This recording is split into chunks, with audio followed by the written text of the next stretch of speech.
coming out, a coming out story. Do you I'm have a coming out. Exactly. I don't know, think I really came out. I was just out. I just made out with chicks in public. Was that coming out?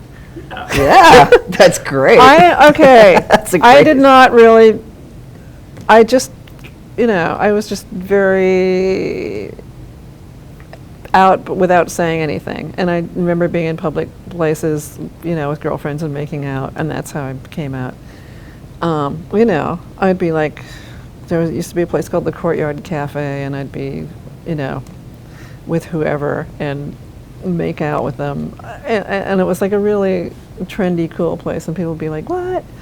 But that's how I did it. And also, just by my music, by my very sexual music, and just wearing a bondage suit and whipping people and all the stuff that we did.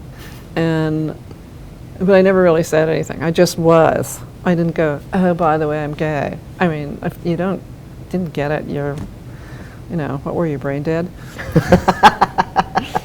That's great. I wish it could have been the same for me. Every time people ask me, how did you come out? I always ask them, which time? Because the first I came out when I was a lesbian.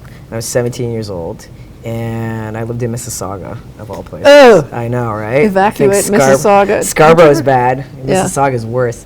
And I had to tell my parents because I just have that kind of relationship with them. And it was very, very cool. My parents were super cool. I remember the only thing my father said to me was, but I thought you liked Madonna. And I was like, but I like George Michael too. It was like that time. Yeah. It was like the only thing he could say. And then I came out again years later as a trans guy. And that also was very interesting because I think for a long time I forgot who I was. I think it's really easy to suppress who you are as a person sometimes when it seems too difficult. And everybody's like, oh, I'm out. They're like 17-year-old trans people out, and it's so great to see that. But when I was younger, the word transgendered, I don't even think it existed. All I know in my head was, I was like, oh, I'm a boy. Well, that can't be possible, so I'm just going to live like a girl because I like girls. So I started making out with girls too. Yeah. But then that eventually led to where I am now. Yeah. Yeah, so I've been out for quite some time.